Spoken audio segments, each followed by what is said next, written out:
He arrived with no past, no future, and a name that did not belong to him. For 3 days, he erased himself from a city that was watching. Cameras recorded his movements. Witnesses remembered his face. And yet, when his body was found on a quiet Irish beach, no one could say who he truly was. Was this a man who came to die? Or a man who came to disappear? To understand what happened on that beach, we need to step away from the shoreline, away from the body, and into the ordinary movements that came before it. In June of 2009, Sligo was an unremarkable regional town in northwest Ireland. Not isolated, not chaotic, a place designed for people to pass through quietly. On Friday, June 12th, a man arrived by bus from Derry. CCTV captures him stepping onto the platform at Sligo bus station at 6:28 in the evening. He was tall, thin, neatly dressed, carrying luggage. There was no visible urgency, no confusion. He moved with purpose. Less than half an hour later, he checked into the Sligo City Hotel. He paid in cash, booked 3 nights, and signed the register with the name Peter Bergmann. He provided an address in Vienna, Austria. Investigators would later confirm that the address did not exist. At this stage, nothing appeared suspicious. Hotels see guests like this every day. Middle-aged men traveling alone. Cash payments. Short stays. The significance of this visit only becomes clear later, when the ordinary turns deliberate. The following day, Saturday, June 13th, something changes. Throughout the day, CCTV records Peter Bergmann leaving the hotel repeatedly. Each time, he carries a purple plastic bag. The bag appears full. And each time he returns, the bag is gone. This happens again, and again, and again. 13 times. The routes he takes are not random. He avoids direct camera angles. He favors side streets, areas where cameras lose sight of him. Investigators would later conclude that he was disposing of his belongings. Not all at once. Piece by piece. Clothing labels had been cut out. Tags removed. Anything that could trace him backward was eliminated. That same afternoon, Peter Bergmann visits the post office. He purchases stamps and airmail labels. 10 in total. No letters are ever recovered. No envelopes. No recipients. The question remains suspended. Were messages sent? Or was this another layer of erasure? The answer does not come yet. Because the next day, Peter Bergmann makes a decision that changes everything. On Sunday, June 14th, Peter Bergmann leaves the city behind. He hires a taxi and asks a question that, at the time, sounds harmless. He wants a quiet beach, somewhere suitable for swimming. The driver takes him to Ross's Point. Ross's Point is calm.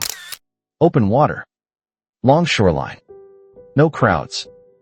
He does not stay long. He walks, looks around, then asks the driver to return him to Sligo. This matters, because it suggests this was not the final visit. It was assessment. The following day, Monday, June 15th, the structure of his actions becomes clear. Shortly after 1 in the afternoon, Peter Bergmann checks out of the Sligo City Hotel. He leaves behind nothing that identifies him. No documents. No luggage traceable to him. At 1:32 p.m., CCTV captures him at the bus station once more. At 2:40 p.m., he boards a bus to Ross's Point. This time, there will be no return journey. Witnesses later describe seeing him walking along the beach, sitting alone, standing still, watching the sea. He does not interact with anyone. He does not ask for help. The last confirmed sighting places him on the sand just before midnight. The following morning, at 6:45 a.m., police receive a call. A body has been found on Ross's Point Beach. He is lying near the shoreline. His clothes are neatly arranged. His shoes are placed beside him. There are no signs of violence. No evidence of a struggle. And once again, there is no identification. At first glance, the scene suggests drowning. But the autopsy tells a different story. Peter Bergmann did not drown. He suffered a heart attack. But the deeper examination reveals something more important. He had advanced prostate cancer. The disease had spread to his bones, to his lungs. This was not an early diagnosis. This was not incidental. It was terminal. Suddenly, the previous days take on a new meaning. The disposal of his belongings, the removal of labels, the false address, the cash-only transactions. These were not random acts. They were deliberate. Investigators attempt to identify him. His photograph is circulated across Europe. Dental records are checked. No match is found. No family comes forward. No employer. No former neighbor. In September of 2009, Peter Bergmann is buried in an unmarked grave in Sligo. The state purchases the plot. The name on the records remains the same. A name that was never his. What remains is not a crime. It is a decision. A man, facing the end of his life, chose anonymity. He chose silence. He chose to leave no one behind to mourn him. The case of Peter Bergmann endures because it forces an uncomfortable realization. In a world of surveillance, records, and databases, disappearance is still possible. And sometimes, it is intentional. If this story stayed with you, consider what detail unsettled you the most. The letters that were never found, the belongings that vanished, or the name that erased a life.